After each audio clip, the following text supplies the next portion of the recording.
El día de hoy vamos a ver una sesión muy, muy importante, muy interesante para poder entender esta asociación que hay entre el desarrollo económico que logra Corea a partir de los 60. Recuerden que la sesión pasada estuvimos viendo esa parte para entender un poco cómo se fue estructurando la base, ¿no?, para el país que conocemos en la actualidad como Corea. Y entonces en la sesión de hoy lo que vamos a ver es cómo a partir de esta emergencia económica, cómo a partir de este desarrollo económico, se van asentando esos precedentes o esos antecedentes para la industria cultural que conocemos en la actualidad. ¿Cómo de repente o cómo a partir de qué es que se puede consolidar o se puede estructurar una red de promoción, difusión anclada en la industria cultural, sustentada también por estructuras estatales desde el gobierno, para poderle dar a Corea, a la República de Corea, esa proyección hacia el exterior? Entonces, en la sesión de hoy vamos a ir explicando eso. Y pues básicamente vamos a la sesión pasada, nos quedamos pues hasta finales de la década de los 90, ¿no? Donde quedó como muy, pues queda muy claro, ¿no?, que de los 60 hasta el 2000, ¿no?, finales de los 90, hay un crecimiento económico de Corea. Vimos que en las décadas del 60, del 70, los 80, ¿no?, cómo se fueron estructurando los planes quinquenales de desarrollo. Vimos también el rol de Park Chung-hee en el crecimiento y en la forma en la que se estructuró o se siguió para seguir el desarrollo económico del país. Vimos cómo los gobiernos de tinte o de perfil militar fueron importantes hasta cierto punto para poder encaminar el desarrollo determinado. No estamos obviamente aquí hablando de si es válido o no válido tener un gobierno con este perfil. Básicamente lo uso para poder explicar el desarrollo que tiene Corea, porque no se puede explicar sin esa parte importante. Y entonces nos quedamos justamente como en esa década de los 90, donde también Corea entra en una crisis, ¿no?, económica, y entonces esto lo lleva a entablar o a establecer ciertos cambios, ¿no?, que hasta entonces no se habían dado en el país. Entonces hoy vamos a ahondar un poquito en esto y vamos a ir viendo cómo a partir de esos cambios, ¿no?, se dan ciertas circunstancias que pues les van a permitir enfocarse en otros sectores, en específico para la clase de hoy, en este sector del entretenimiento, ¿no? Entonces, la década de los 90 es muy importante para la transición de Corea en diversos aspectos, no solamente en el aspecto económico, sino también en el aspecto político. Ahorita lo vamos a ver más a detalle. Se acaban los regímenes militares, ¿no?, y logran en esta década transitar a lo que conocemos nosotros como democracia. Pero no solamente es un cambio en lo económico o en lo político, también hay un conjunto de circunstancias en la arena internacional que van determinando, ¿no?, hacia dónde los países con las características de Corea, hacia dónde se tienen que encaminar para poder crecer o seguir creciendo económicamente, ¿no? Entonces, digamos que en esta década se conjuntan tres aspectos importantes, que sería el económico, el político y el internacional, que van a definir ese contexto particular a partir del cual emerge esta industria, ¿no? Como mencionaba, en esta época de los 90, en el aspecto político, es muy importante porque Corea transita de los gobiernos militares a los gobiernos democráticos, ¿no? Inicia, digamos que la década bajo el gobierno de Roh Tae-woo, que es este señor que ven por acá, que había sido elegido democráticamente en 1987, que es lo que se considera la primera elección democrática en Corea del Sur.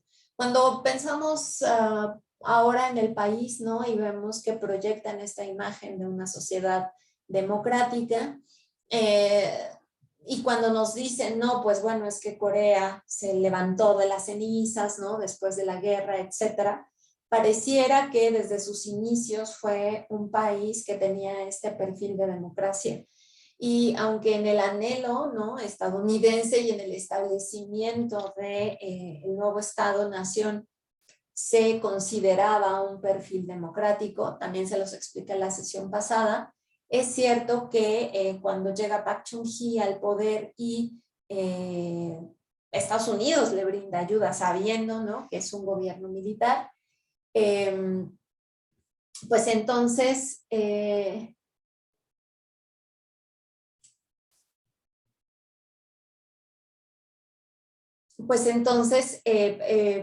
empezamos, ¿no? como a cuestionar si realmente esa idea o esa imagen que tenemos del país pues corresponde a la realidad, ¿no? Es en 1987 cuando se llevan estas elecciones que se hacen de manera democrática, cuando por primera vez se elige a un presidente de esta forma. Sin embargo, el perfil de Roh Tae-woo no era tal cual, él no tenía como este pensamiento democrático, ¿no? Más bien muchos aseguran hoy, ¿no? Con los años, se puede afirmar que él fue como asignado a la presidencia por Chon Do-hwan, que había sido su predecesor y que tenía todavía todas las características de un gobierno militar. Sin embargo, pues cuando sucede esto, por lo menos se logra esa transición al régimen, ¿no? Aunque él tenía como este pensamiento, logran transitar de la forma de gobierno militar a la democracia.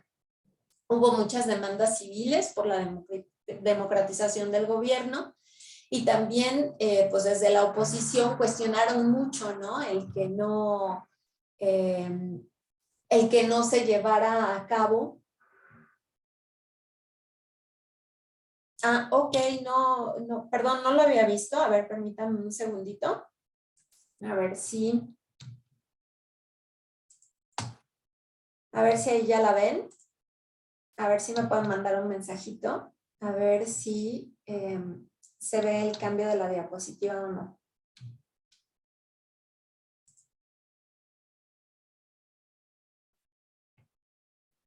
No. Ok, entonces lo que voy a hacer es que la voy a dejar de compartir y la voy a volver a... Si no la pongo, aunque sea...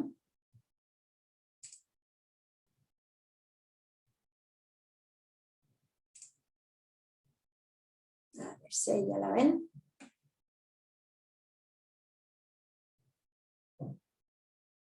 ¿Alguien me podría avisar si ya no?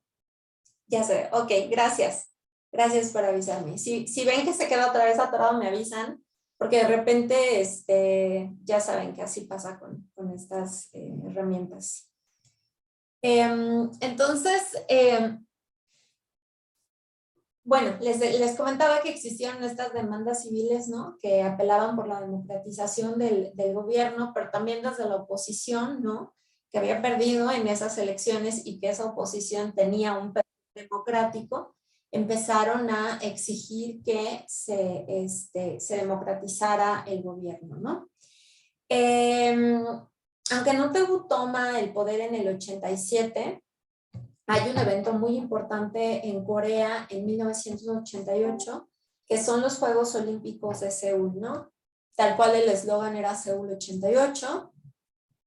Y es muy interesante este paso porque, por ejemplo, ahora que pues están recién terminados, bueno, no sé si ya terminaron o no, pero que están recién pasados los Juegos Olímpicos de Beijing, podemos ver el impacto, ¿no?, que tiene un evento de este tipo, ¿no? Es como una proyección internacional impresionante, pero sobre todo como que es el momento en el que los países aprovechan para mostrarse al mundo, pero también para presumir lo que tienen, ¿no? Es decir, cómo empiezan a asociarlos con un modelo de desarrollo específico, cómo el poder construir estos espacios de deportes con lujo, con diseños arquitectónicos impresionantes, lanza al mundo el desarrollo que tiene esa sociedad en particular. Esto sucede en Seúl y claro, ¿no? Estamos hablando de 30 años, más de 30 años que sucedió esto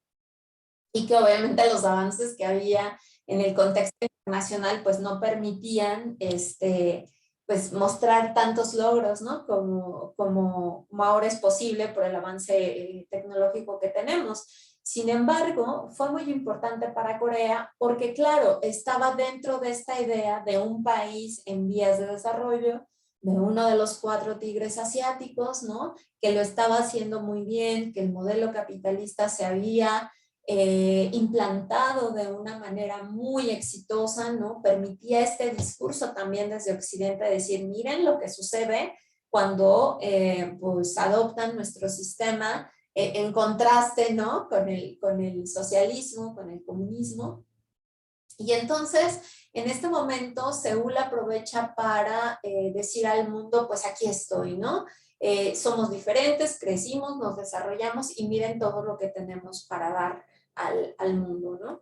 Entonces, estos Juegos Olímpicos del 88 inician un proceso de internacionalización del país, pero también, ¿no?, al estar bajo el ojo internacional, pues esto los obliga a cambiar formas locales que a lo mejor hasta ese momento habían sido eficientes al interior, ¿no?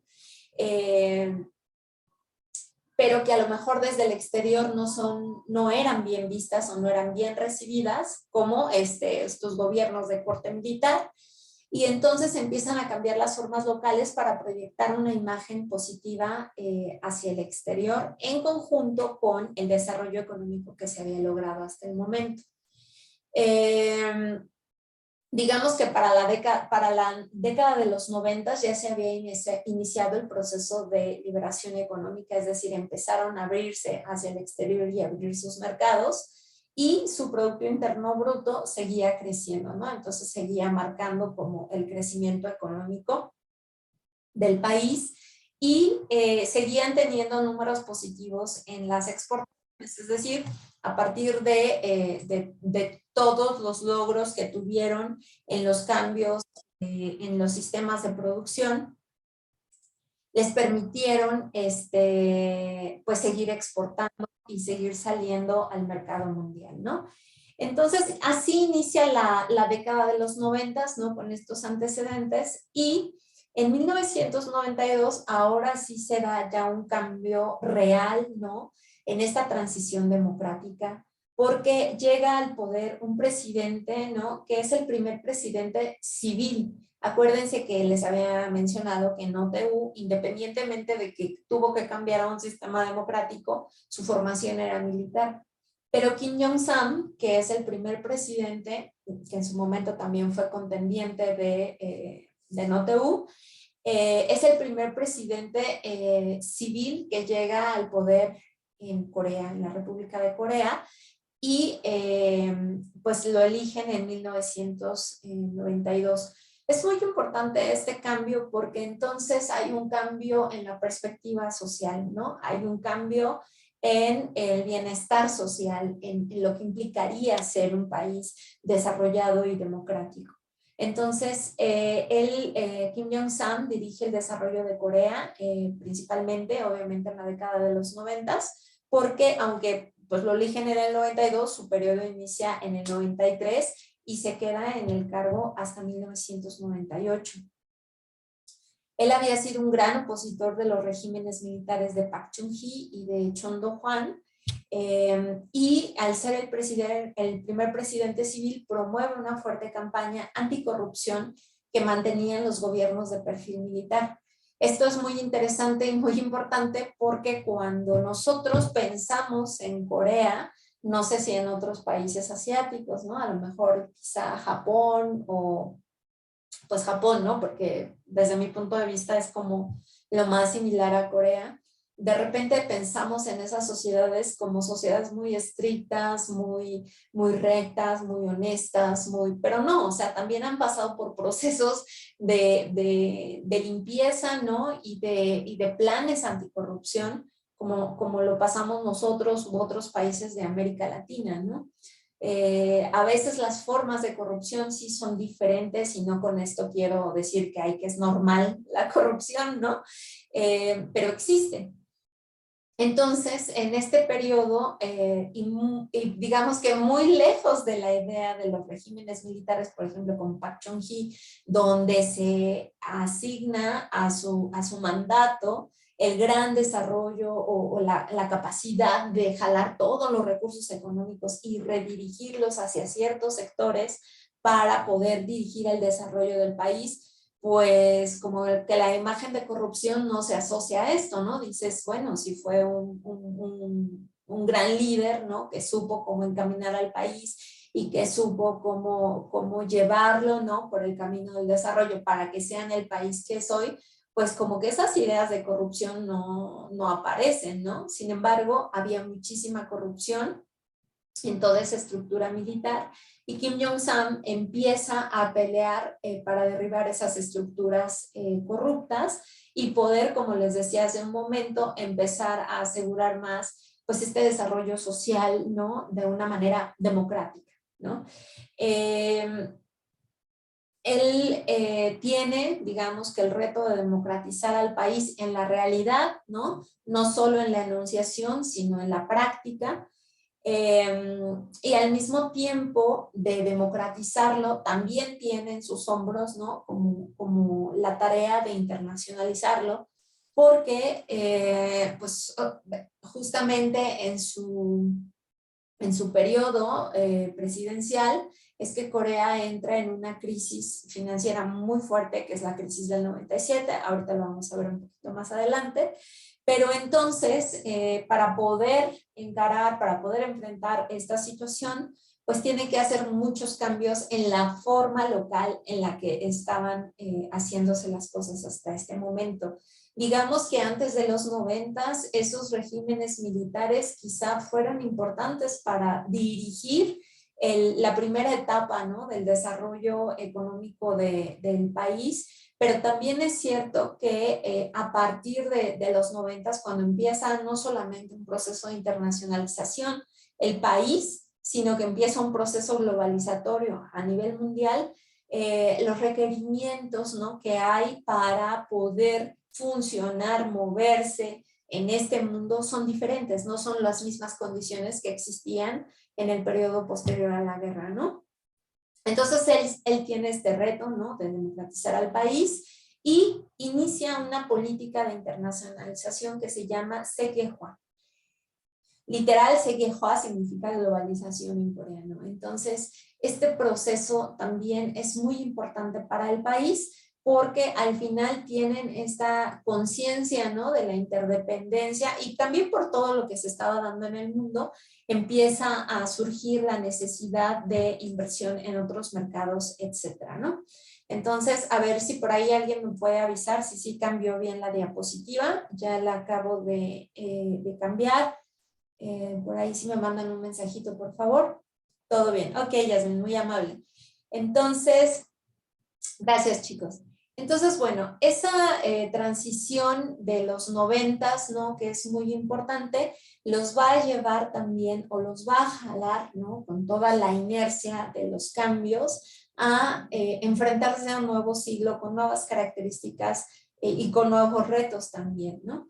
Entonces, en 1998, que acaba el periodo de Kim Jong-un, entra a la presidencia un presidente que, si lo vemos desde el punto de vista histórico, es sumamente importante en el periodo moderno de Corea. Él se llama Kim Dae-jung y bueno, obviamente prodemocrático, ¿no? También estuvo en contra de los gobiernos militares y él creía no solamente en la capacidad de Corea en transitar hacia la democracia, sino en ser una sociedad mejor. Entonces, este presidente es importante porque va a establecer un camino muy particular, muy específico para el país. Él entra a la presidencia de Corea en 1998 y es presidente hasta el año 2003. Él había ya peleado por la presidencia en elecciones previas, pero no le había sido posible ganar. Sin embargo, lo sigue intentando, ¿no? Hasta que logra convertirse en el presidente. Él crea una política a través o a partir de la cual va a dirigir el desarrollo del país, no solamente en términos económicos, sino sociales también.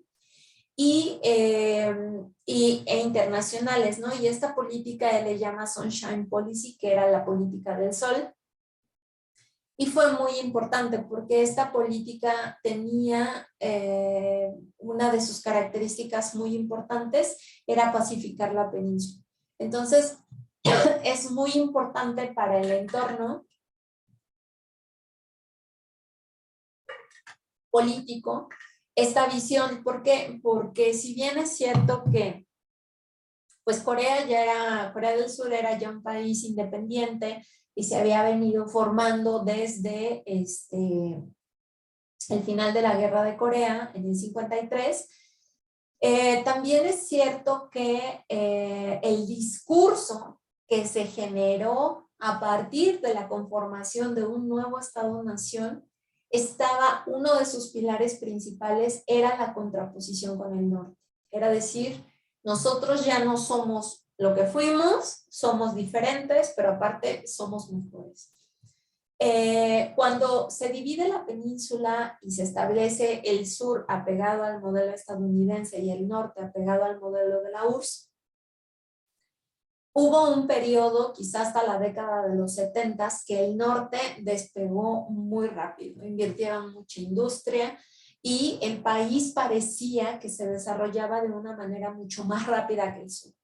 Entonces el discurso, obviamente desde el norte, era como miren, ¿no? Como nosotros sí podemos, porque elegimos lo correcto, ¿no? Elegimos a los aliados correctos, pero claro, lo único que se les escapaba decir es que pues la URSS les inyectaba todo el dinero, ¿no? Que lograba condensar, ¿no? A partir de todos los países pues, que explotaban, ¿no? Y a partir de los cuales obtenían los recursos para ellos decidir en dónde inyectarlos, ¿no? Y entonces, claro, como estaba este eterno conflicto entre qué es mejor si el norte o el sur, o hay que contener el comunismo y por el otro lado hay que contener el modelo occidental capitalista, pues entonces esta región específicamente era siempre, ¿no? De estar apostando, ¿no? A ver quién era mejor. Y esto sucedía, como les mencionaba, de una manera muy fuerte, obviamente, al principio en el que se establecieron los dos países, sobre todo porque independientemente de que se marca el fin de la Guerra de Corea en 1953, formalmente ambos países siguen en guerra. O sea, no se ha firmado la paz entre Corea del Norte y Corea del Sur. Firmaron un armisticio, ¿no? Que es como un cese al fuego, un alto al fuego, pero digamos que en la formalidad no está la firma de la paz. Entonces, es una zona muy volátil y muy delicada porque cualquier movimiento mal dado podría provocar otra vez pues un lugar, ¿no? donde fácilmente podría surgir una guerra. Entonces, siempre en este periodo, sobre todo en esas dos primeras décadas que les comento que el norte se desarrolló con mucho más rapidez que el sur, existía, ¿no? Como esa competencia de estar en contra del otro, pero para el sur y también para el norte, digamos que parte de su conformación identitaria, que lo vamos a ver en la siguiente clase para que vean qué interesante es, el conformar la identidad como un estado o como una nación en mucho estaba basado, ¿no?, en su reafirmación en contra del norte. Entonces, el perfil de los gobiernos, ¿no?, su percepción del norte siempre fue como un hostil, era como, no son, o sea, ya nos dividimos, ya no somos el mismo pueblo, ya no somos amigos, ya, que era la versión del gobierno, ¿no?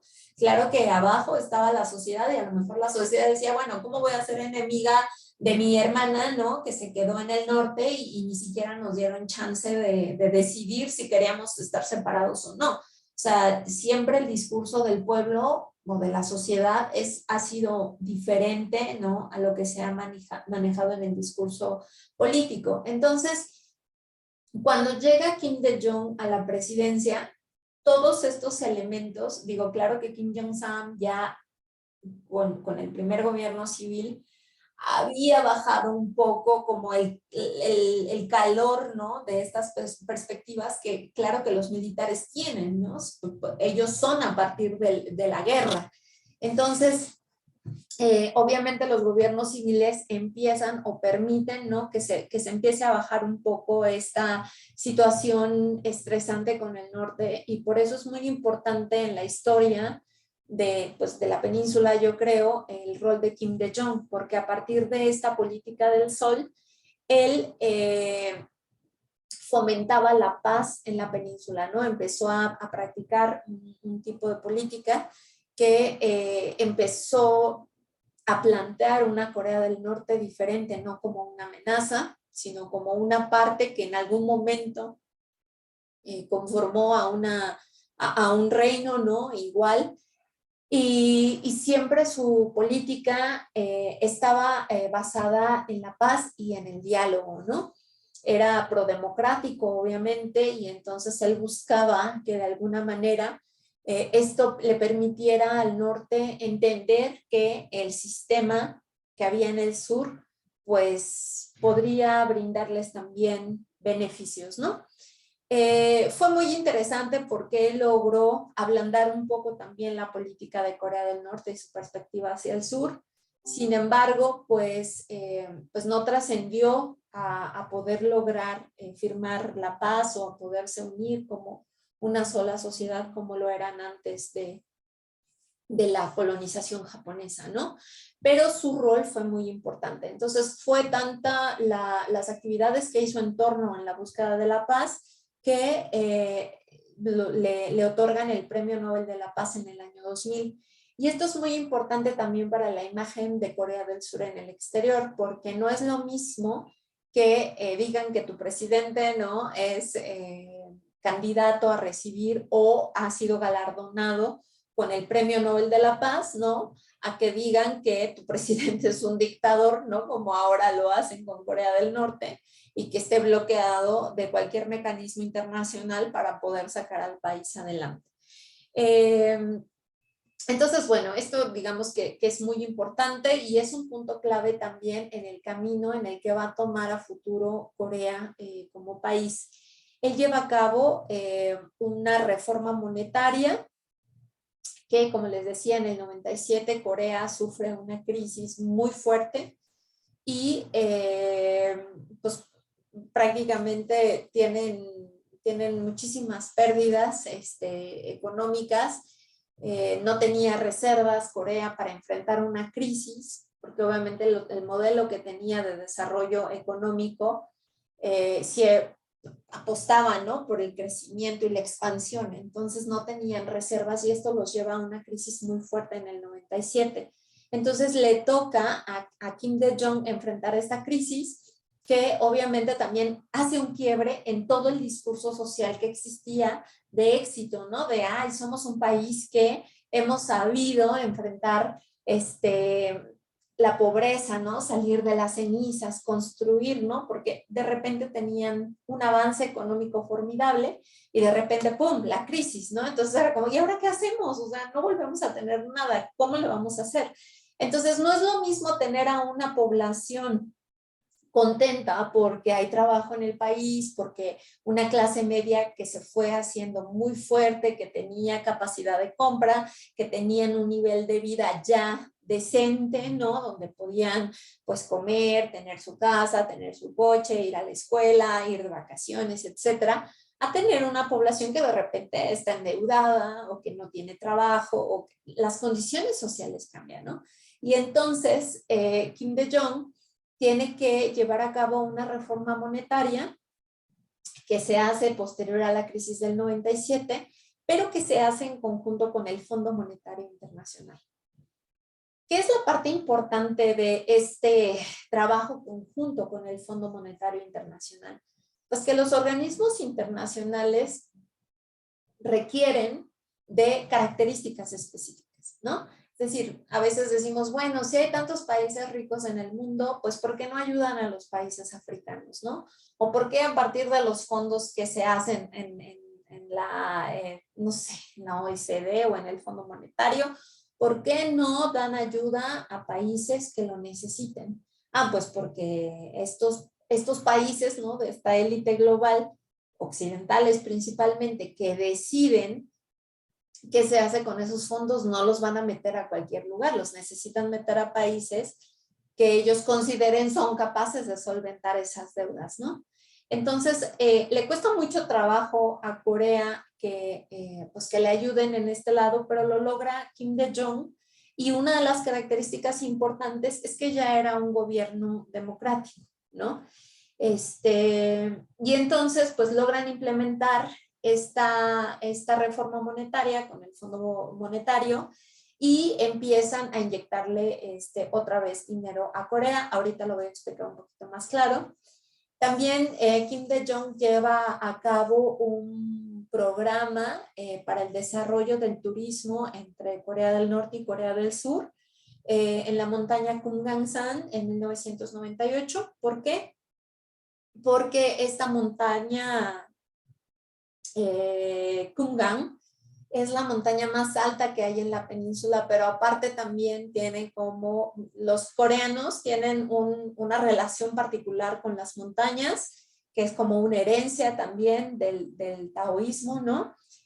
Donde todo tiene un espíritu, ¿no? Entonces, tienen una relación muy particular con las montañas. Y específicamente esta, que es la más alta y que tiene ciertas características que les parecen importantes a los coreanos, pues era como un proyecto que él sabía, ¿no? Que iba a poder funcionar, y le propone al gobierno de Corea del Norte hacer una zona, está muy cerca de la frontera, entonces le propone hacer una zona turística donde le permitiera a los coreanos del sur entrar, ¿no? Con ciertas instalaciones, etcétera, y de esa manera ayudar a Corea del Norte a su propio desarrollo económico. Logra hacerlo al igual que el conjunto industrial de Kaesong, que está del otro lado, más hacia el lado de Pyongyang, pero también muy cerca de la provincia, y entonces estos dos como enclaves, ¿no? Para el desarrollo, pero también para tener relaciones más estrechas entre Corea del Norte y Corea del Sur. Kumgangsan fue cerrado hace unos años porque hubo un episodio en el que una turista surcoreana se salió de la zona permitida, le dispararon, la asesinaron y entonces se frenaron los viajes.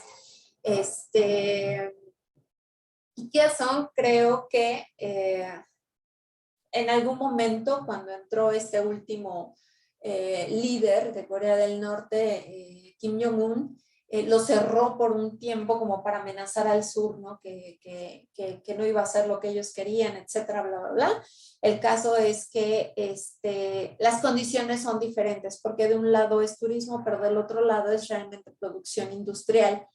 La mano de obra es de Corea del Norte y todo, digamos que todos los implementos, toda la infraestructura y la tecnología necesaria es de Corea del Sur, ¿no? Entonces, este presidente logra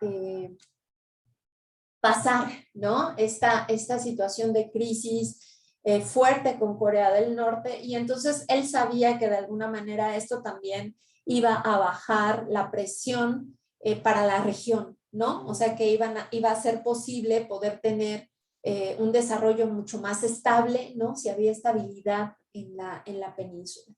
Entonces, es un presidente muy, muy importante. Digo, hizo muchísimas otras cosas más. Aquí solamente rescato lo que me parece relevante para que entiendan el desarrollo, bueno, la parte del desarrollo a la que vamos, ¿no? Entonces, aquí en el mapa, aunque se ve un poco borroso, esta parte de aquí es Quezon. Y si ustedes ven por aquí, ay, ¿dónde está Pyongyang? Debe de estar por aquí, ahí está acá arriba. Pyongyang, aquí está el complejo industrial. Y entonces, fíjense que está pues, justo en la frontera con el sur, muy cerca. Y de este lado está el complejo turístico, ¿no? De la montaña Kungan. Y acá abajo, pues bueno, es una foto publicada desde el sur, ¿no? Sobre el complejo industrial que les mencionaba, pues la mano de obra es de Corea del Norte. Y pues nada, ¿no? Lograron establecer estos intercambios y estas condiciones para tener buenas relaciones. Entonces, datos relevantes en el contexto internacional de Corea en este periodo. La democratización que les exigían las potencias occidentales que les habían ayudado en su desarrollo posterior a la guerra. Es decir, la meta de invertir en un país como Corea no era ser buenas personas, ¿no? Y darles de comer a los coreanos. La meta era meramente política y estratégica, y la meta era demostrar que el sistema occidental capitalista era el modelo real, bueno, por excelencia, que todo el mundo debería de adoptar, ¿no? Con esto ganaban poder, minimizaban el poder de la URSS, y obviamente esta era la meta, ¿no? La entrada a la ONU, ¿no? A la Organización de las Naciones Unidas para Corea fue en esta década también, en 1991, sumamente tardío, ¿no? Aunque había tenido participación de las tropas de la ONU en el periodo de la guerra y de la posguerra, no fue miembro, o sea, tal cual, o sea, había sido país receptor, pero no era un país miembro de las Naciones Unidas hasta 1991. También entra a la OCDE, que es la Organización para la Cooperación y el Desarrollo Económico, en 1996, justo un año antes de que fuera la crisis del 97, ¿no? Digamos que como dato importante es que a pesar de que había sido considerado como un país receptor por el Fondo Monetario Internacional desde 1955, en el 98 recibe una fuerte ayuda para poder superar esa crisis del 97. En cuanto a la ONU, pues bueno, la relación entre la República de Corea y las Naciones Unidas se remonta a los primeros años de la organización. Pero en 1947 la Asamblea General de la ONU establece una comisión temporal, ¿no? Sobre Corea para poder apoyar el crecimiento de la República. Y cuando estalla la guerra de Corea en 1950, lanzan un comando de Naciones Unidas para restaurar la paz y la seguridad en la península. Fue la primera empresa de este tipo en la historia de la ONU. O sea, fue la primera vez que tuvieron que hacer algo similar. Con el fin de facilitar esfuerzos de reconstrucción de la posguerra, se establece la Comisión de las Naciones Unidas para la Unificación y Rehabilitación de Corea, y la ONU continuó apoyando el desarrollo económico de la República de Corea a través de la Agencia de Reconstrucción Coreana de las Naciones Unidas, incluso después del alto al fuego, ¿no? Entonces, toda esta presencia había tenido la ONU, bueno, Corea en la ONU. Sin embargo, hasta el 91 es que entra formalmente a ser miembro de esta organización.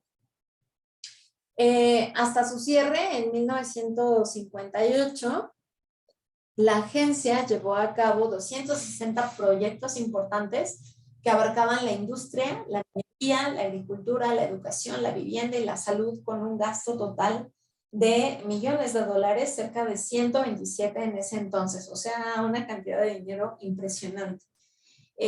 aunque Corea ingresa a la ONU en 1991 como país miembro. A partir del 2016 funge como uno de los, bueno, no es de los mayores, pero es el 16 mayor contribuyente a la ONU, es decir, todos los países aportan, ¿no?, a este organismo internacional, y Corea tiene el número 16 en cuanto a aportaciones, y es el número 12 como mayor proveedor de contribuciones asignadas a las operaciones del mantenimiento de la paz de la ONU. También quizá es un dato curioso, ¿no? No sé si ustedes sepan que pues en Corea del Sur es obligatorio el servicio militar para los jóvenes, varones principalmente, aunque ahora en los últimos años también se le ha permitido ya el ingreso a las mujeres, pero cada familia debe de obligadamente enviar a sus hijos varones al servicio militar, porque como les mencionaba hace rato, el país sigue en guerra, ¿no? No han firmado la paz, y entonces esto los lleva siempre a tener un ejército pues preparado, equipado, y pues obviamente los soldados son importantes, ¿no? Entonces, por este motivo, ¿no?, porque sus fuerzas militares, sus fuerzas armadas son muy fuertes, y por todo el apoyo que le dieron a Corea para poder crecer como un país independiente, pues ahora la República tiene una cuota, ¿no?, que debe cumplir con la ONU a través de los cuerpos de paz, ¿no?, que son soldados que mandan a esas zonas donde la ONU dice que se necesitan soldados, ¿no? Hay países que están obligados a enviar soldados, hasta donde yo sé no es el caso de México, ¿no? Pero Corea es uno de estos países. Entonces el servicio militar es un proceso muy fuerte para los jóvenes, porque literal tienen que suspender sus estudios universitarios para ir a cumplir con el servicio social. No pueden escapar al servicio social, a menos que tengan condiciones así súper extremas y que lo puedan comprobar. Pero es algo que a los jóvenes actuales pues no les agrada del todo.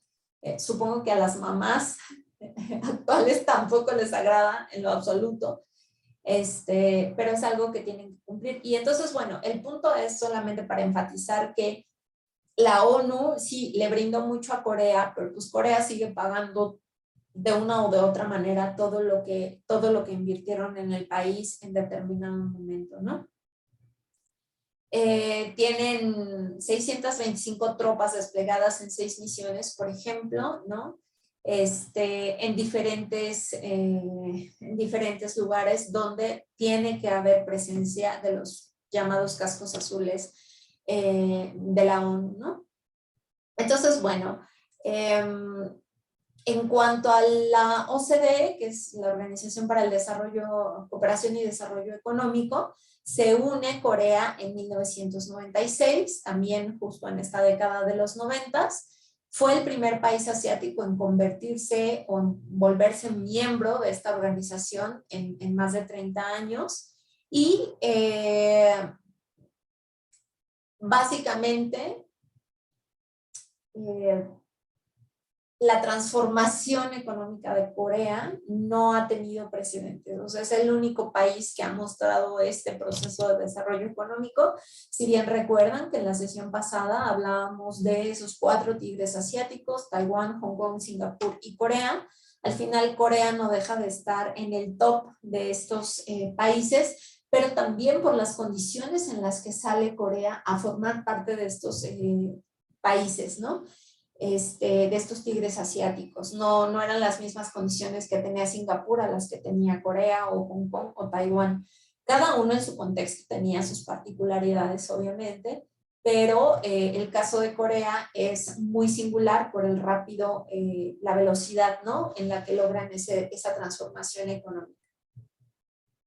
De ser uno de los países más pobres del mundo hace medio siglo, o sea, estamos hablando de hace, bueno, ahora serán 60 años, ¿no?, a ser una de las economías líderes en la actualidad.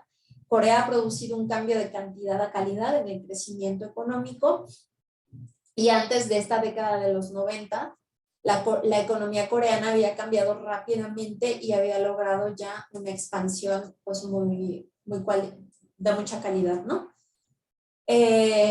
Corea se une a la OCDE en 1996, pero la crisis financiera asiática la golpea, ¿no? En 1997, que es lo que les planteaba al principio. Logran superarlo, ¿no? Y digamos que de alguna manera esta crisis, que también le llaman del Fondo Monetario Internacional, resulta ser a la par un sufrimiento y una bendición. ¿Por qué? Porque 16 de los 30 conglomerados que existían, ven que les había hablado que son estas empresas, se llaman conglomerados o chaebols, son empresas que contienen muchas ramificaciones, ¿no? O sea, por ejemplo, si yo les digo que LG, que ustedes conocen como una empresa de producción de electrónicos, de teléfonos, de energía, si yo les comento que también producen shampoo o pasta de dientes, pues suena así como, ¿cómo? O sea, como que la forma en la que nosotros hacemos o se establecen los negocios o se desarrollan los negocios no es similar, ¿no? Ellos son sí, o sea, tienen muchas ramificaciones en una variedad inmensa de productos, ¿no? Por ejemplo, hay otro gran conglomerado que se llama Lotte y tiene desde tiendas departamentales, así como Corte Liverpool, hasta galletas, ¿no? Entonces son muy, muy diversos. Entonces, bueno, 16 de esos 30 grandes conglomerados que existían previo a la crisis del 97 fueron cerrados y la gente pasó obviamente por todo el proceso de los despidos masivos y el desempleo, que es también lo que les mencionaba, pues fue un periodo muy difícil en términos no solamente políticos, sino sociales, ¿no? Sin embargo, esta crisis condujo a una gran transformación de Corea.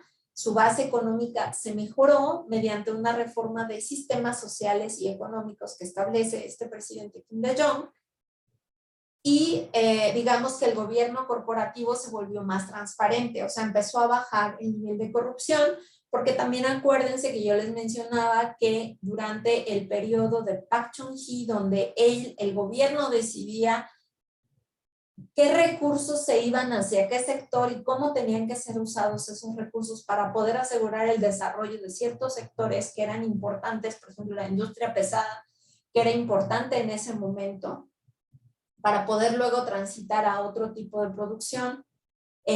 Claro que generaba muchos espacios para la corrupción. ¿Por qué? Porque estos conglomerados, como también les había comentado, son empresas de corte familiar. O sea, el jefe es fulanito, ¿no? Y entonces el subdirector es el hijo varón y entonces el encargado de, no sé, de los seguros es el hermano y el encargado de la producción de las pastas de dientes es el sobrino y todo es así, ¿no?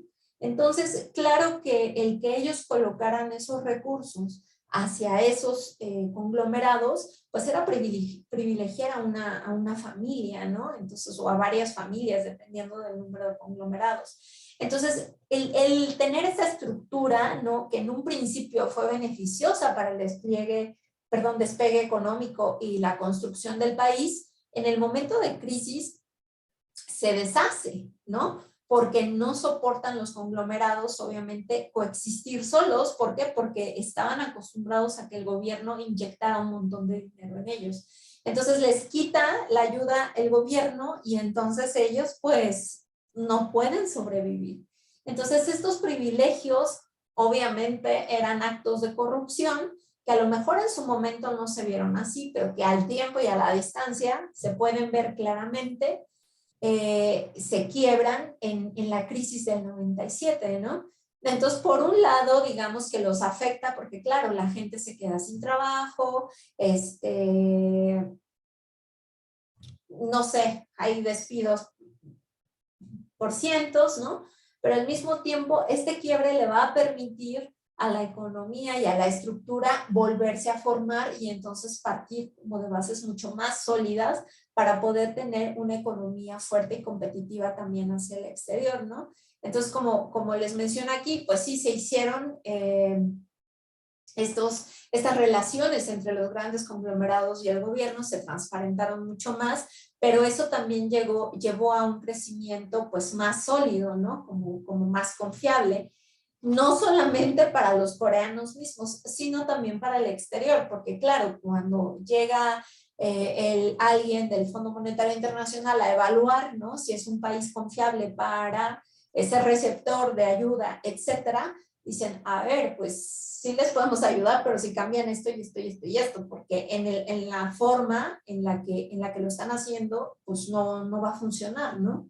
Entonces, digamos que se llevan a cabo esas reestructuraciones financieras que se necesitaban y digamos que pues son grandes cambios y grandes logros del país pues en los últimos, en los últimos 20 años, pero bueno, claro, en la década de los 90, ¿no?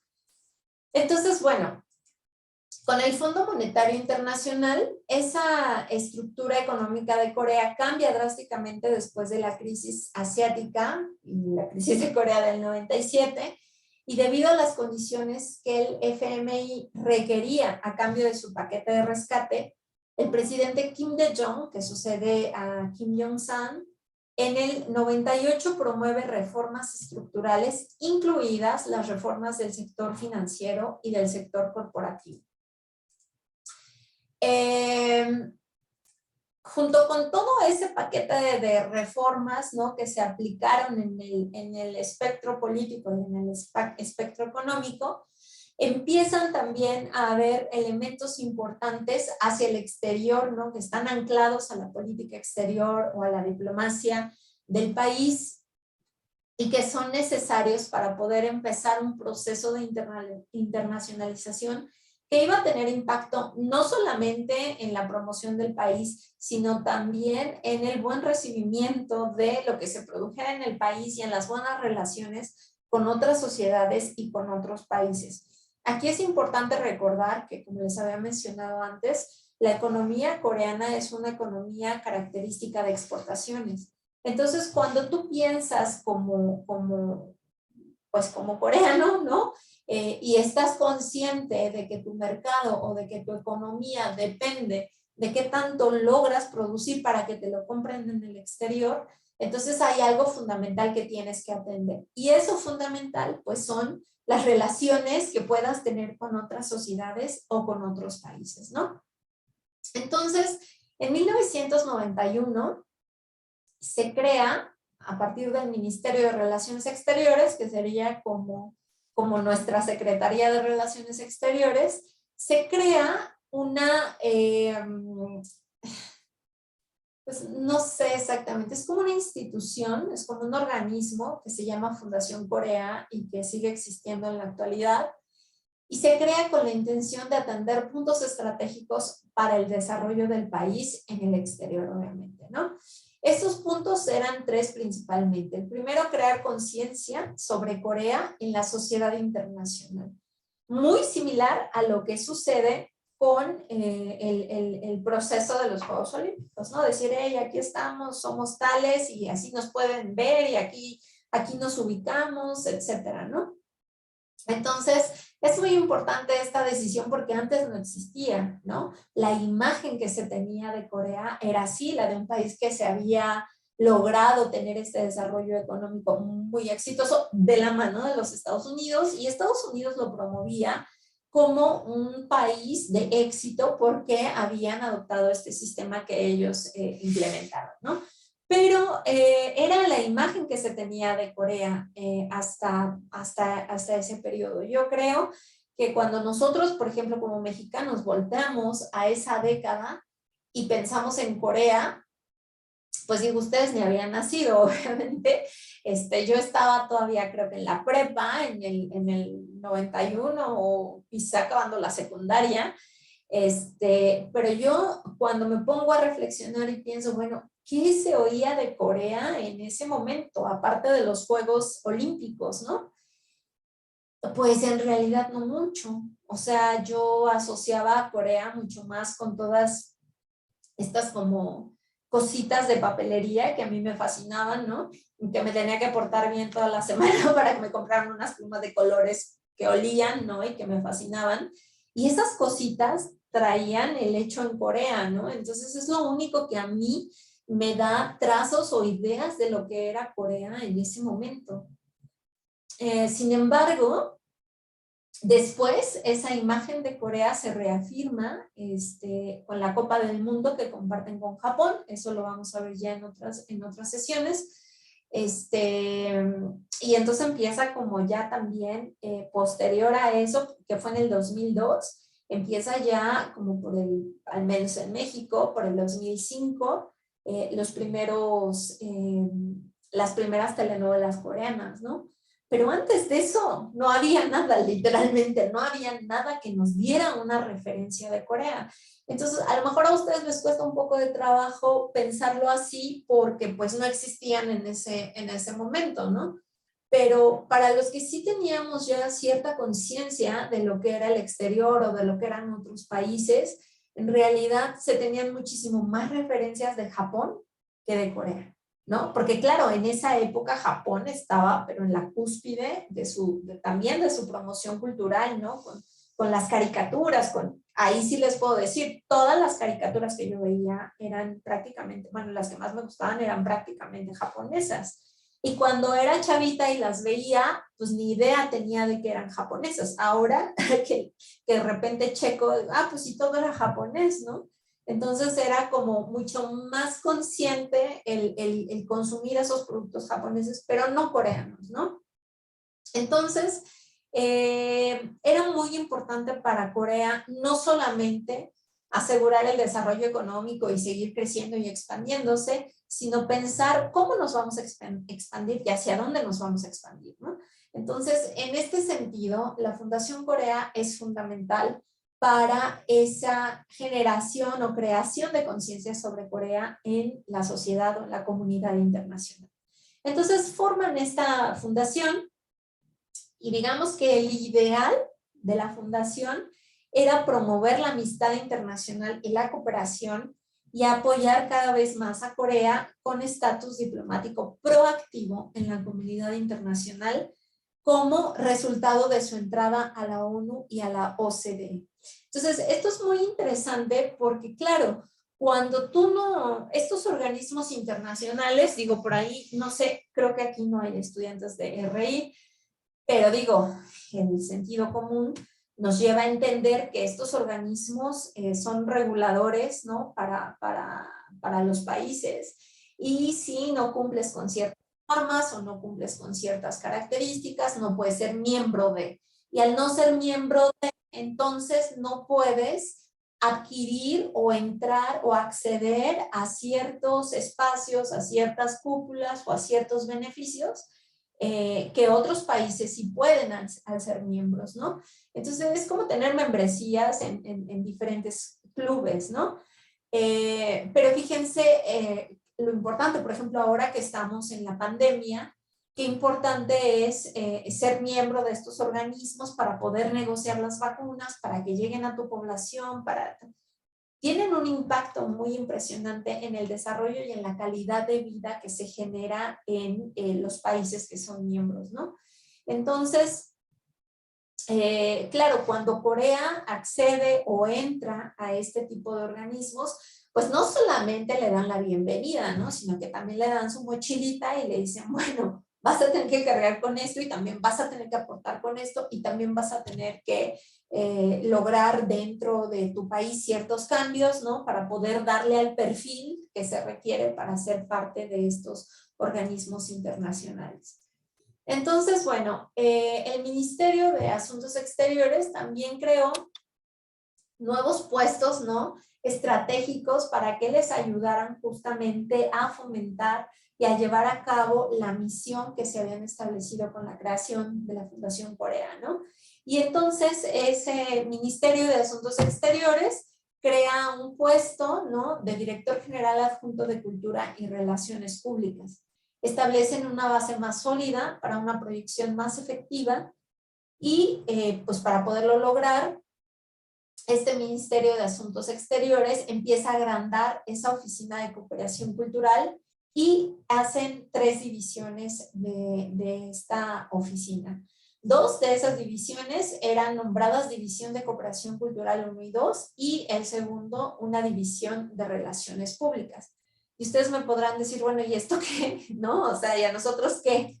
Bueno, es muy importante porque obviamente atrás de todo lo que nosotros podemos ver en la actualidad sobre Corea está esta estructura. O sea, empiezan a salir del país, pero también empiezan a pensar cómo van a llegar a esas sociedades o cómo van a proyectarse a través de esas sociedades, porque es muy importante la proyección. No es lo mismo, obviamente, hablar de un país como Corea que le invierte un montón de dinero a esta diplomacia cultural, a su imagen país, ¿no?, que puede generar estas ideas que hoy muchos jóvenes en nuestra sociedad tienen sobre Corea, a no tener una agencia que se dedique a hacer esto, ¿no? Y que en todos lados a donde vayas, incluso en la misma Corea, te preguntan, pues, ¿de dónde eres? Pues, mexicana, México, gun, ¿no? Y pac, y mafiosos, y dices, oye, no, o sea, si soy mexicana, en mi país hay violencia y gracias a que no hacemos nada para cambiar estas percepciones ni estas realidades, entonces nos dan asociaciones con eso o con los tacos o con el tequila o con el mariachi, ¿no?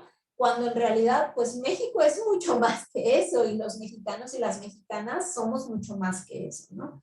Entonces es muy diferente tener una agencia que se encargue de ir creando ciertas imágenes, ciertas relaciones, a no tenerla. Claro, hay países como México que por esta diversidad cultural que tiene, por esa grandeza cultural de nuestras culturas antiguas, pues nos permite por ahí colocarnos en automático, ¿no?, en la percepción del mundo de una manera diferente. Pero hay países como Corea que son muy pequeñitos y que necesitan invertir en esto para poder estar presentes, por lo menos, en la realidad de otras sociedades, ¿no? Entonces, bueno, con la intención de sacar ventaja de la globalización, ¿no?, de este proceso que se estaba viviendo ya a nivel mundial, entiende Corea, ¿no?, que puede, al igual que se ha hecho en otras sociedades, principalmente, obviamente, pongo el ejemplo de los Estados Unidos, pero también pongo el ejemplo de México pues en los años 90s, ¿no?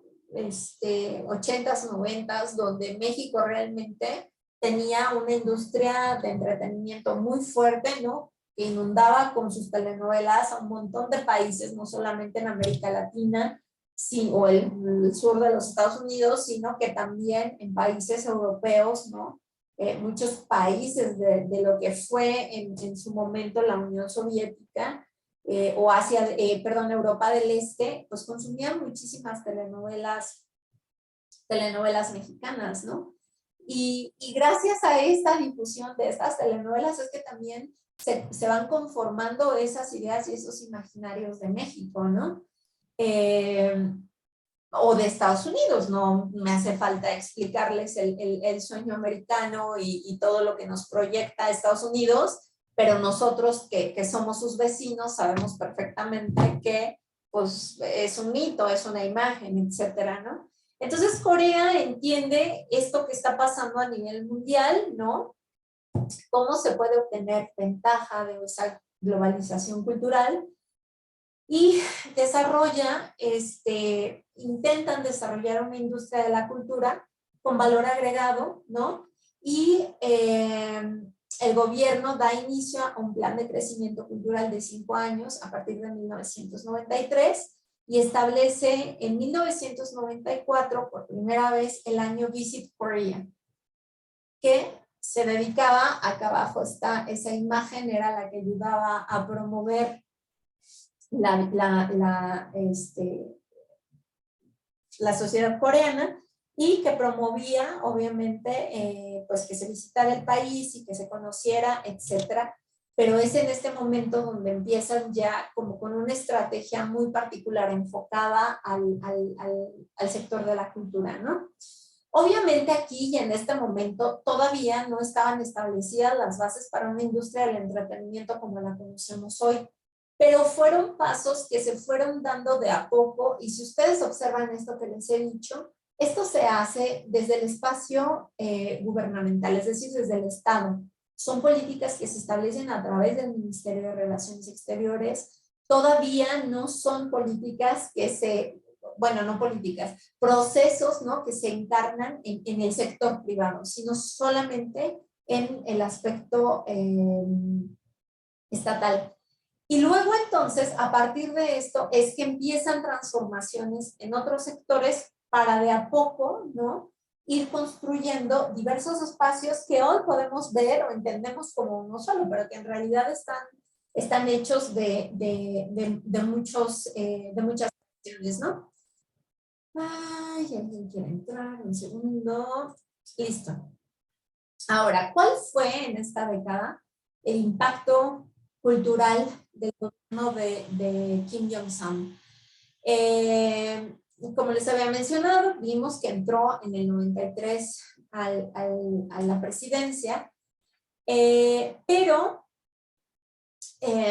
digamos que por cambios en las políticas nacionales e internacionales que se vivieron en el periodo de Kim Jong-un, las actividades culturales se vieron afectadas a nivel institucional. Debido a la reducción del gobierno, la Oficina de Cooperación Cultural se redujo a 2 divisiones, solamente la División de Cooperación Cultural y la de Relaciones Públicas. En el 98, y como resultado de la crisis del 97, el cargo que habían establecido de Director General Adjunto de Cultura y la posición de Relaciones Públicas fueron derogados, y la misión coreana a la UNESCO se fusionó con la Embajada de Corea en Francia. En este periodo, el alcance de la diplomacia pública se expandió para incluir la firma de acuerdos culturales y la celebración de comités de cultura. Esto es muy interesante porque independientemente de que habían establecido la formación de la Fundación Corea y habían generado los cargos necesarios para empezar a promover la cultura del país, etcétera, y mejorar la imagen, pues llega este momento, ¿no?, de crisis donde tienen que empezar a cortar puestos y lo primero que sacrifican es la cultura. ¿Por qué? Porque obviamente un Estado primero tiene que asegurar pues las necesidades básicas de la población, y ustedes habrán escuchado, ¿no?, en muchas noticias o críticas a los gobiernos, ¿no?, que siempre dicen, ay, es que siempre sacrifican la cultura. Sí, pero es cierto, es muy importante, es necesario. La cultura no se puede sacrificar, o sea, la cultura existe en tanto existe el ser humano, pero lo que sí se sacrifican son los programas para la promoción cultural o el desarrollo cultural. Pero al final un ser humano puede sobrevivir sin esa promoción, pero no puede sobrevivir sin comida, ¿no? Entonces, obviamente, no están entre estos puntos básicos necesarios para el desarrollo del país. Y en un momento de crisis, esto se sacrifica, ¿no? Sin embargo, creo que el gobierno de Corea logra entender la importancia y luego vuelven a estructurar, ¿no?, de una mejor manera esta promoción o estos espacios para poder promover la cultura de Corea, ¿no? En este periodo, en la década de los 90, el alcance de la diplomacia pública se expande para incluir la firma de acuerdos culturales y la celebración de comités de cultura en diferentes países. De alguna manera, ¿no?, y digámoslo así práctico, ponen a trabajar a sus embajadas, ponen a trabajar a sus funcionarios, ¿no?, que son siempre tan beneficiados, los funcionarios del servicio exterior, los ponen a trabajar y entonces empiezan a firmar acuerdos culturales y empiezan a formar comités para la cultura, ¿no? En el 98 los acuerdos culturales habían sido firmados ya en 82 países y se formaron comités culturales conjuntos con 21 países. Esto facilitó la sustancial cooperación externa de Corea en una variedad de campos como la cultura, las artes, la educación, la academia, la juventud, los medios y las publicaciones. Durante este periodo, los programas de intercambio cultural de Corea se amplían, ¿no? Y desde un enfoque exclusivo en los países desarrollados, como los Estados Unidos y las naciones europeas, se empieza a trabajar de una manera mucho más cercana, ¿no? Para poder asumir un enfoque global. Es decir, ellos pensaron, pues si entablamos primero acuerdos con estos países que son los grandes que mueven al mundo, pues en una inercia nos vamos a mover junto con ellos y vamos a poder tener este alcance global, ¿no? Que al final pues es lo que ellos pensaban. Se apoyó la introducción de la cultura coreana al mundo a través de exposiciones y festivales organizados en el extranjero por actores, artistas y cineastas. Y para finales del 98, 30 museos de todo el mundo prestaron una sala de exhibición para que fuera una sala coreana. Acá la verdad a México no sé exactamente cuándo se establece la sala, en el Museo Nacional de las Culturas, creo, es un museo que está a un lado del Palacio Nacional. Hay una sala específica de Corea, la curadora es la antropóloga Silvia Seligson, y pues a Silvia yo la conocí hace muchos años en Corea y desde entonces ella es la encargada de esta sala. Entonces pues no dudo que posterior, ¿no? A esta primera fase de países grandes, fuertes y poderosos como los Estados Unidos y los europeos, pues hayan empezado con una segunda fase, ¿no? A países quizá más populares o más de menos impacto, más pobres, pero que pues siguen estando presentes en el escenario internacional, pero que también son claves como México, ¿no? En términos regionales, en términos de población, etc. Entonces, bueno, con el establecimiento de la Fundación Corea, que aparece en el año 91, el número de clases de estudios coreanos también se expande exponencialmente.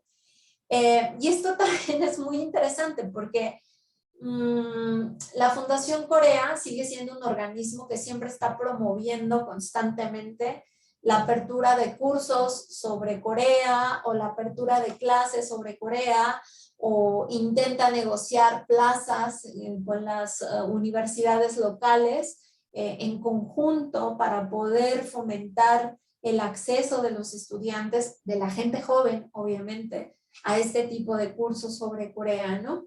En algunos casos se puede, en otros no. Hay estructuras muy fuertes, ¿no? Como en México, donde, pues, sobre todo las universidades públicas tienen estructuras muy, ¿cómo decir? Pues muy estrictas, ¿no? En su propia forma de ser, y que no permiten el anclaje de estos programas, o es muy complicado hacerlo. O por el contrario, existen otros casos donde se han intentado, pero pues la corrupción se los come. Entonces, al final, pues no acaban siendo como programas fuertes, como sí lo son, por ejemplo, en los Estados Unidos. Aunque también cabe decir que los fondos que les dan a los estadounidenses, ni de chiste, se acercan un poquito a los fondos que asignan hacia América Latina, por ejemplo, ¿no?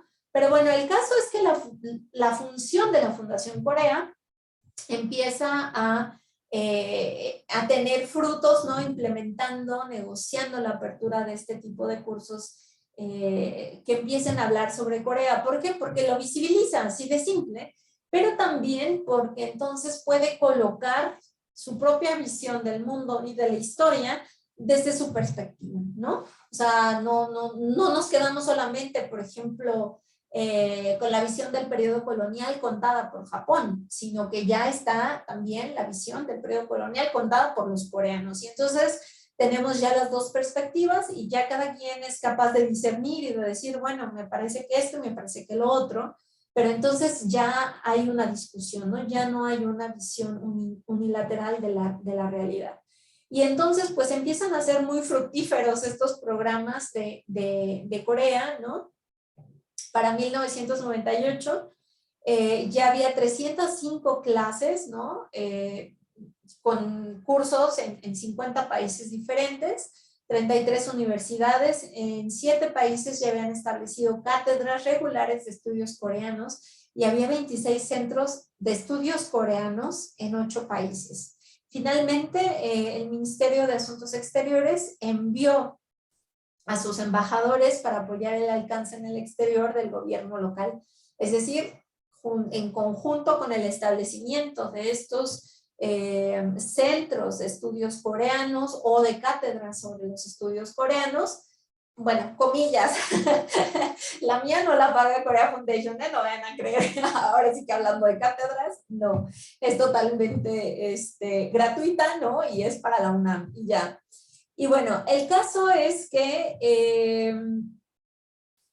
empieza, ¿no? el gobierno a promover los embajadores junto con todo ese trabajo que estaba haciendo la Fundación Corea, y entonces empiezan ya como a encaminar, ¿no? Esta diplomacia, ¿no? Muy específica, con fines muy específicos, pues que tenían sus propios intereses. Para finales del 98, ya 127 municipios coreanos habían establecido vínculos con ciudades hermanas de 321 gobiernos locales en el extranjero en 28 países, ¿no? No sé si ustedes han percibido o se han dado cuenta, ¿no? De estos acuerdos de ciudades hermanas. Por ahí creo que la Ciudad de México es ciudad hermana de alguna, no sé exactamente cuál, ciudad en Corea, y entonces intercambian, hay intercambio de estudiantes o se asignan becas para que vayan a Corea, tienen diferentes características, ¿no? Pero no solamente Ciudad de México, también hay otros estados donde se establecen relaciones con provincias específicas de Corea, y entonces hay como programas directos de intercambio de diferentes tipos. Les comento que es como desde lo educativo hasta programas culturales, hasta festivales, por ejemplo, participación en festivales. No sé, que en Gwangju, en Corea, es el Festival de las Flores, ¿no? Entonces el país invitado es México. Entonces ahí va la ciudad mexicana que tenga intercambio con esta ciudad coreana, y entonces están ahí en su stand, etcétera. Este tipo de intercambios, ¿no? Entonces, bueno, básicamente las embajadas coreanas pues son usados o se convierten, ¿no?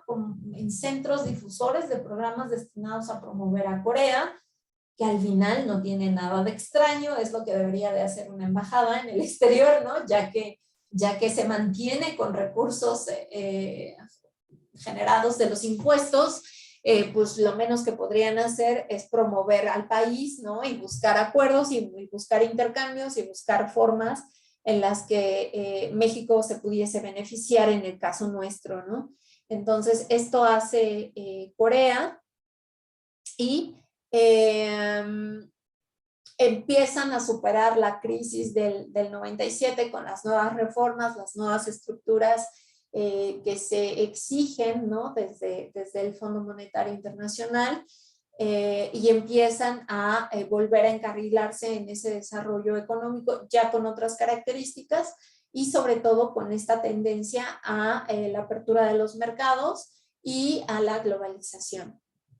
Empiezan a promover símbolos culturales que son directamente asociados con Corea a través del Ministerio de Cultura y Deportes, como, no sé, por ejemplo, están aquí abajo, se los enumeré, el traje nacional, que lo habíamos mencionado de rápido la sesión pasada, que es el hanbok, que es como la vestimenta tradicional que hoy se sigue usando, pero es como se usa para rituales muy particulares como Solnal, que es el Año Nuevo Lunar, que acaba de pasar, o Chuseok, que es el Día de Acción de Gracias, que suele ser en octubre, ¿no? Creo que, no sé si es la primera luna llena o algo así, pero es el periodo de cosecha, y entonces ahí es donde le agradecen a los ancestros, etcétera, se hace un ritual, una ofrenda, y ahí es donde se visten con los trajes tradicionales, o por ejemplo en las bodas, o sea, sí se casan hoy a la forma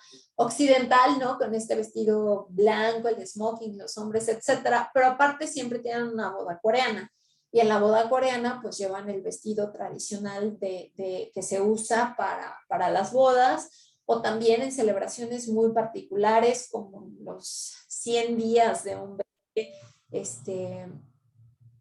recién nacido, etcétera, ¿no? Entonces empiezan a promover estos símbolos como símbolos culturales asociados a Corea. Esto lo vamos a ver en la siguiente sesión para ver cómo van conformando como esta identidad específica en Corea y en el exterior, ¿no?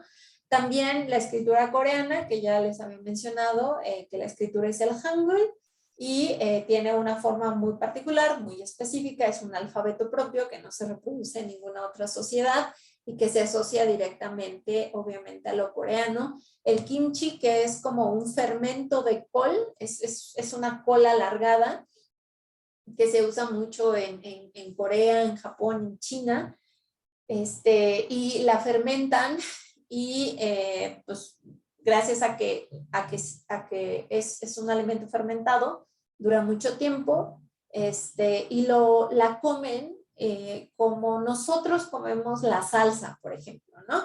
Siempre que vamos a comer hay salsa en la mesa y es como un aderezo extra, un acompañante para nuestra comida. No nos podemos imaginar unos tacos si no hay salsa, por ejemplo, ¿no?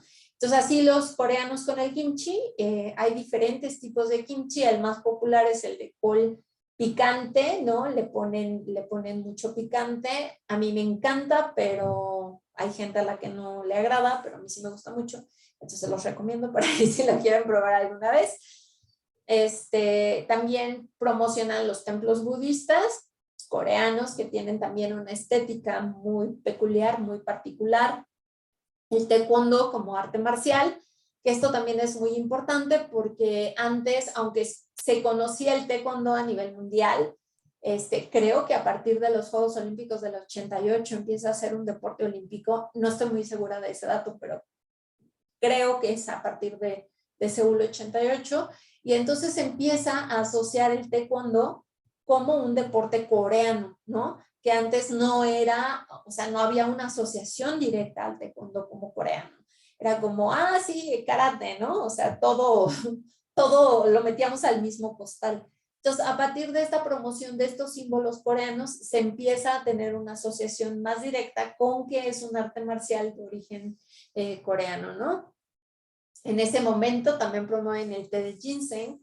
El ginseng es una raíz, no sé si es una raíz o un tubérculo exactamente, pero es muy parecido al jengibre, pero bueno, tiene una forma como mucho más alargada, más blanca, pero tiene muchas cualidades curativas. Entonces en Corea se usa mucho cuando tienes resfriado, o también para tener energía, o lo venden en muchas presentaciones. No solamente hay té, hay dulces, hay chiclosos, hay N cantidad de cosas, ¿no? También se promueve la danza tradicional de las máscaras, que es una danza muy particular, que claro, obviamente con máscaras, por eso se llama así, muy particular, que es muy representativa de Corea. En coreano se dice talchi. También se empiezan a promover los santuarios de Confucio. Recordarán que en la presentación de datos generales les mencionaba que Corea era una sociedad sumamente confuciana, ¿no? Algunas personas dicen que es la sociedad más confuciana que hay, aunque no nace en Corea el confucianismo, sino en China, pero digamos que por la forma justamente en la que logran llevar a cabo este proceso de desarrollo económico, muchas personas le asignan al confucianismo esa capacidad que tuvo Corea para poder llevar a cabo el proceso de desarrollo económico. Y sí tuvo mucho que ver, obviamente, pero no es que sea la respuesta. Pero entonces, bueno, promueven estos santuarios de Confucio, promueven también sus parques nacionales, y empieza la difusión de artistas coreanos, ¿no? De fama internacional, o que empezaban como a tener estos perfiles, ¿no? Con más fama o con más impacto hacia el exterior. Y también algo que es muy importante para esta década de transición es el Internet y la digitalización, que luego se los voy a explicar también un poquito más a detalle, y es cómo empieza, ¿no? A través de pues esta estructura de tecnología, empieza de a poco a fluir la información de una manera mucho más vertiginosa de lo que se hacía antes, ¿no? Antes, obviamente, ustedes son jóvenes de generación de Internet, ¿no? Nacieron con Internet, nacieron con computadoras, nacieron con tabletas, con teléfonos inteligentes, pero mi generación no. Entonces, justamente, por ejemplo, a mí me toca la implementación del Internet cuando yo estaba en la universidad. Recuerdo perfectamente que teníamos un profesor en antropología que se llamaba Scott Robinson, y me acuerdo perfectamente que nos llevaba a una sala así donde había 2 mesas largas y había como 10 computadoras así gigantes, ¿no? Y era como van a tener su primera experiencia con el Internet y todos así temerosos. No queríamos apretar un botón a la computadora porque qué tal si salía mal. Era algo que no podíamos concebir todavía, ¿no? Entonces a nosotros nos tocó esa transición, pero ustedes ya nacieron en este contexto. Pero sí fue un cambio muy, muy importante. O sea, no es lo mismo escribirte con tu amigo por carta postal, ¿no? De correos, a poder escribir, digo, ahora ya un correo electrónico también parece obsoleto, ¿no? Ahora es estos mensajes instantáneos a través de las aplicaciones o a través de las redes sociales, y esto dinamiza de una manera impresionante no solamente el intercambio de información, sino la difusión de esa información y las sociedades hacia las que se puede proyectar toda esa difusión cultural, pues es del tamaño del planeta, ¿no? Entonces, si antes una carta tardaba en llegar 3 días o 4 o 5 a otro país, pues bueno, ahora en segundos puedes estar en todos los países donde haya conexión a internet, ¿no? Entonces es un cambio muy importante durante esta época que va a ser fundamental para que los coreanos puedan transitar justamente hacia esta estructura, ¿no? Ir construyendo esta estructura que les va a permitir lanzar, ¿no? Después estas imágenes o esta difusión cultural. Esto que está acá arriba, que ven acá arriba rojito, es justamente el kimchi que les mencionaba, ¿no? Ese fermento de col con picante y tiene otras verduras, tiene cebolla, mucho ajo, lo fermentan con un marisco muy pequeño, son como camarones chiquititos, parece krill, pero son camarones chiquititos y entonces lo ponen y se fermenta y lo guardan en vasijas de barro y tradicionalmente les ayudaba a superar el invierno que es muy largo en Corea. Acá pueden ver algún ejemplo del hanbok, ¿no? Pues el taekwondo, acá está el hangul, que es el alfabeto. Este es el ginseng que les decía, sí es como una raíz. Esta es como la estética arquitectónica de un templo budista en Corea. Acá abajo pueden ver el baile de las máscaras, Talchum que les mencionaba, y pues los centros donde estudiaban el confucianismo. Y pues bueno, esta imagen es de la montaña Kungang, que les decía, ¿no? Donde se empieza a desarrollar el turismo con Corea del Norte, y pues bueno, algunas imágenes de algunos de los artistas que en ese momento, en esa década empiezan a ser muy famosos en Corea. Esta de acá abajo se llama Lee Hyori, este de acá creo que es V-Rain, que es así como de hace millones de años, y estas chicas la verdad ni siquiera tengo el dato de quiénes sean, pero bueno, era como el inicio, ¿no? De estos artistas que empezaban a tener como esa proyección internacional. Entonces, pues bueno, básicamente